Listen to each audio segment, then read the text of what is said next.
Welcome to lazy lockdown recipes. நான் உங்கள் lazy girl பேசுகிறேன். நம்ம வந்து இன்றைக்கி ஒரு விநாயகர் சதுர்த்திக்கு ஒரு ஸ்பெஷல் ரெசிபி தான் பண்ண போகிறோம். என்னென்னா கொழுக்கட்டை தான் பண்ண போகிறோம், ஸ்டஃப்டு கொழுக்கட்டை. ஆனால் ஸ்டஃப்டு கொழுக்கட்டைனா உள்ள எல்லாரும் மாதிரி வந்து நம்ம பூர்ணம் வந்து சாதாரண பூர்ணம் வைக்க போகிறோம், கொஞ்சம் டிஃப்ரெண்ட்டாக ஒன்று வைக்க போகிறோம். இது வந்து இலையப்பம். ஸோ இலையப்பத்தில் வந்து எல்லோரும் பனானா வைப்பாங்க, ஆனால் நம்ம இதில் வேறு ஒன்று வைக்க போகிறோம்.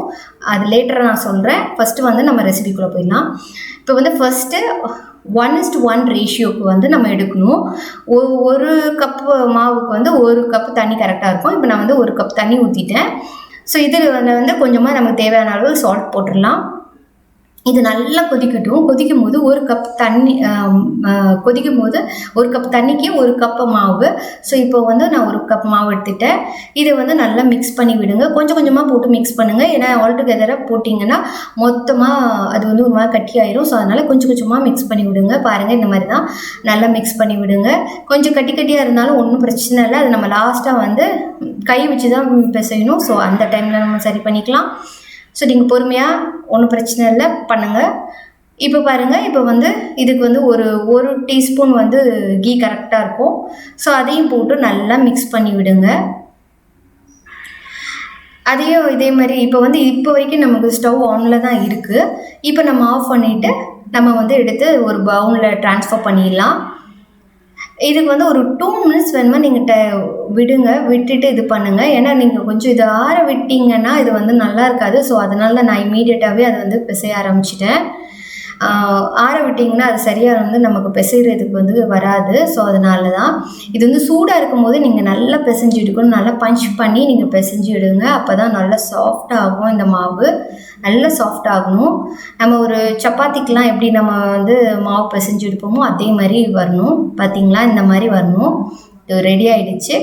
இப்போ வந்து நம்ம என்ன பண்ண போகிறோம், இந்த சீக்ரெட் வந்து இதுதான். மேங்கோ தான் இன்றைக்கி நம்ம ஸ்டஃப் பண்ண போகிறோம். ரொம்பவே டிஃப்ரெண்ட்டாக இருக்கும், ரொம்பவே டேஸ்டியாக இருக்கும்.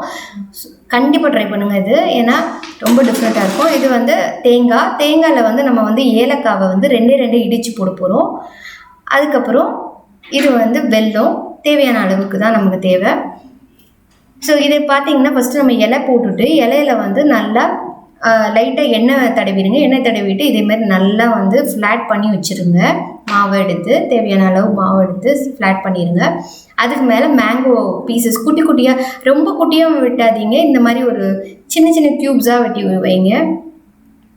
வெட்டிட்டு அதுக்கப்புறம் நல்லா இது பண்ணி வைங்க. அதுக்கப்புறம் அதுக்கு மேலே வந்து தேங்காய் துருவல் போடுங்க. தேங்காய் துருவல் போட்டுட்டு கொஞ்சமாக வெல்லமும் போடுங்க. வெல்லம் வந்து ரொம்பலாம் போட வேணாம். இதுக்கு வந்து வெல்லம் தான் யூஸ் பண்ணணும்.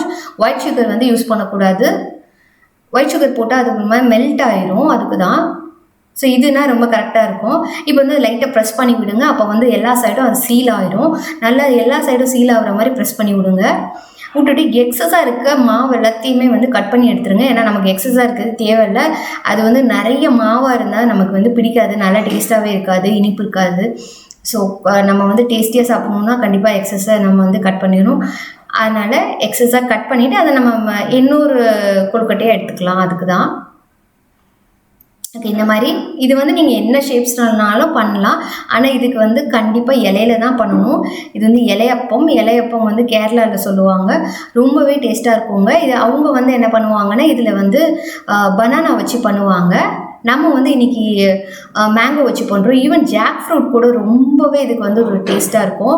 கண்டிப்பாக ட்ரை பண்ணி பாருங்கள். ஜாக் ஃப்ரூட் நல்லாயிருக்கும். ஏன்னா ரொம்ப வாட்ரியான ஃப்ரூட்ஸ் எடுக்க முடியாது, நல்லா இருக்காது.